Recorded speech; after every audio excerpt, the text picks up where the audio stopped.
23 CR 4795, State of Texas versus Abel Rodriguez. Can I have parties announced for the record for the state? Hank Wilkins for the state. Defense. All right. And are you Mr. Rodriguez? You're charged with the offense of theft of a vehicle, $2,500 to $30,000. That's a state jail felony. Range of punishment is anywhere from 180 days up to 2 years in the state jail facility and up to a $10,000 fine. Did you understand? Yes, Your Honor. Evidence to find you guilty, the court will defer finding the guilt as you've applied for deferred adjudication. Are you proceeding with sentencing? Yes, Your Honor. Anything you wish to say on behalf of your client? Your Honor, we're just asking that you follow the plea agreement. All right, Mr. Rodriguez, how old are you? 24 years old. All right, and what's your relationship with Crystal? She's a cousin through marriage. What's your drug of choice? It used to be marijuana, but I'm 2 years sober. And what else? Just alcohol, but I don't drink anymore. I have type 1 diabetes. Okay, alcohol, marijuana, what else? That's it, Your Honor. Why are you taking a vehicle that doesn't belong to you? I don't know how to drive. It was kind of a misunderstanding. She picked me up. I was a passenger. No, there's no misunderstanding. Do you want a jury trial? No. It starts with a 24-year-old stealing a car, but this isn't just a joyride. The judge makes that painfully clear. You're not just messing around. You're messing with someone's life. What might seem like a small crime carries deep ripple effects, and those ripples crash into real people in real pain. All right, because there's no misunderstanding. And here's the thing. I tell people this all the time. You're going on a joyride. You don't know what people are going through and what is happening in their life, right? The person's vehicle you took, did you read the police report? You know what it says in here? Yes. It says, on January 26, 2023, Stephen was unloading his vehicle after attending a funeral. So can you imagine? His mind is elsewhere. He's just attended a funeral, which means somebody has died. Probably somebody that he cares about, because I do know some people who just show up for funerals because they're professional people who show up to funerals. You know, they're like, oh, this person died. Let me go to their funeral and see what everybody's wearing. But normally, when people show up to funerals, it's usually a loved one or somebody they had a connection to. So he's going through all of that, probably not even thinking, leaving in his car, keys in the car to just go in and talk to people for a few minutes, and he comes out and it's gone.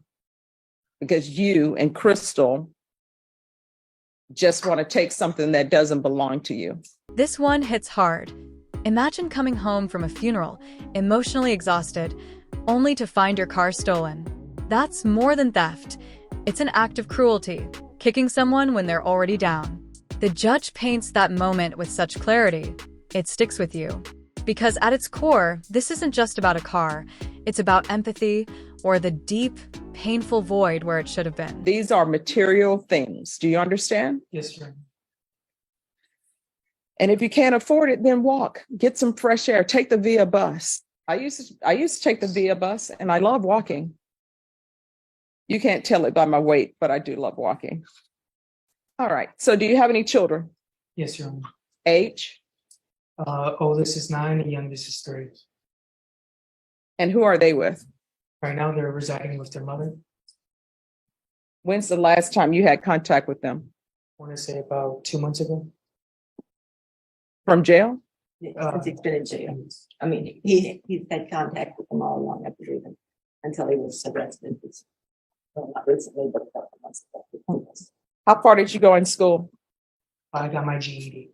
So what are you planning on doing with the rest of your life?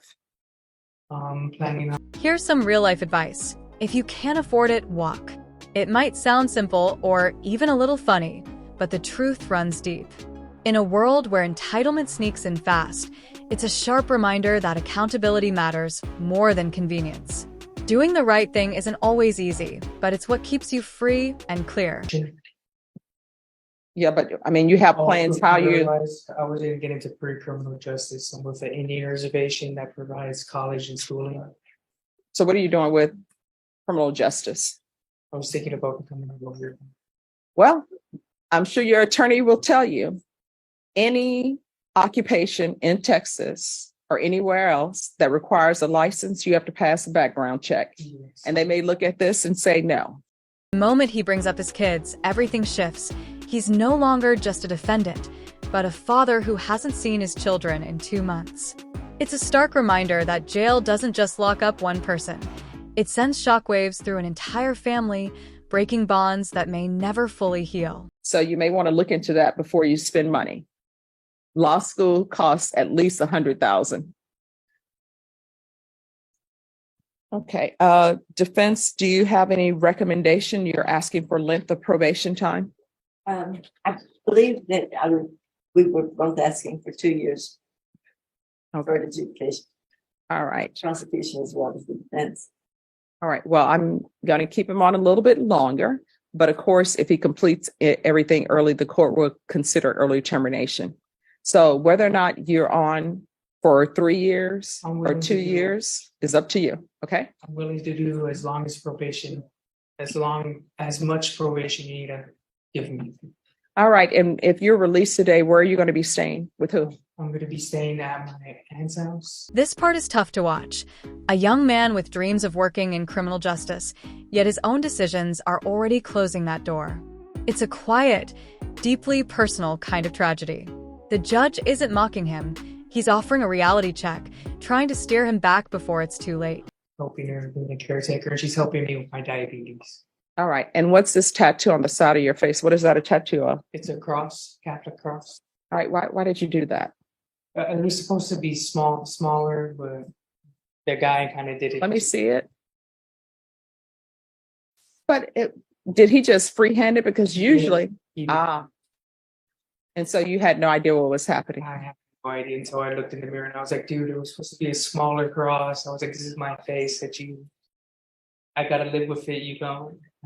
Yeah. Well, you can always get it removed. Was this a professional?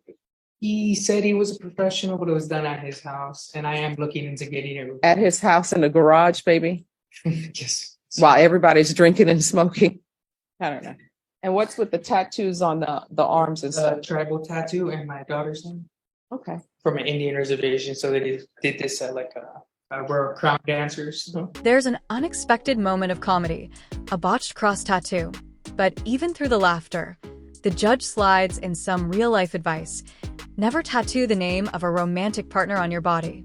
It's funny, sure, but there's truth in it. Tattoos tell stories, and some are a lot harder to erase than the memory itself. Your daughter's name? Yes, right here, Alexis. All right, here's the thing about having children. If you put one name on there and you don't put the other. Oh, I know. I gotta get my other two. So, well, here's my thing about tattoos. If you're going to put names on it, usually the safe bet is mom and children, because moms are supposed to love you and you're supposed to always love your children, but don't do significant others, because sometimes they pass in and out of your life. That's true. All right, 3. The judge isn't just dishing out punishment. He's laying down a path forward. Parenting classes, community service, school, sobriety. It's a full-on blueprint for redemption. It's the system saying, you messed up, but here's how you make it right. And truth is, not every courtroom offers that kind of second chance. Restitution, if any, and no contact with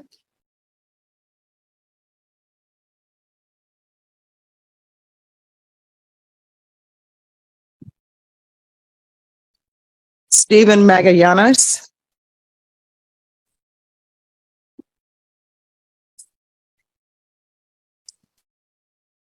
regular reporting,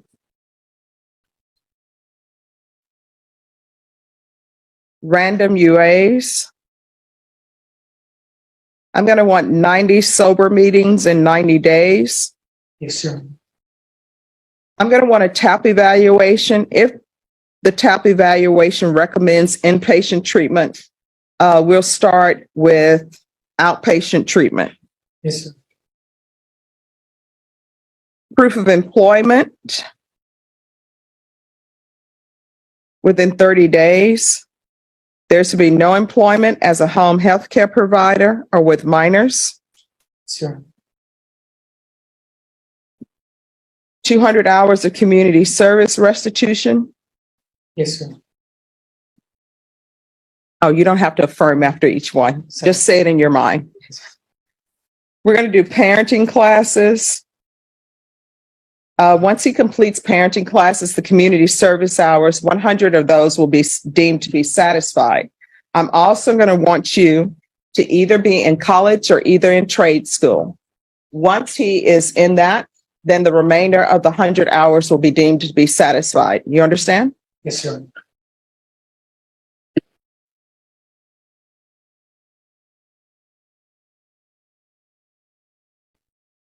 There's to be no contact with Crystal Barajas.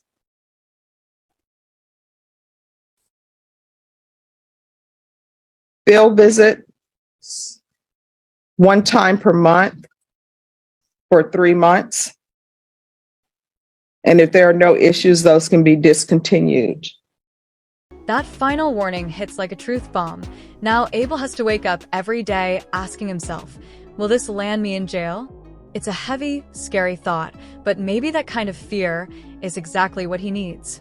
Because sometimes the weight of consequences is what keeps you from slipping back.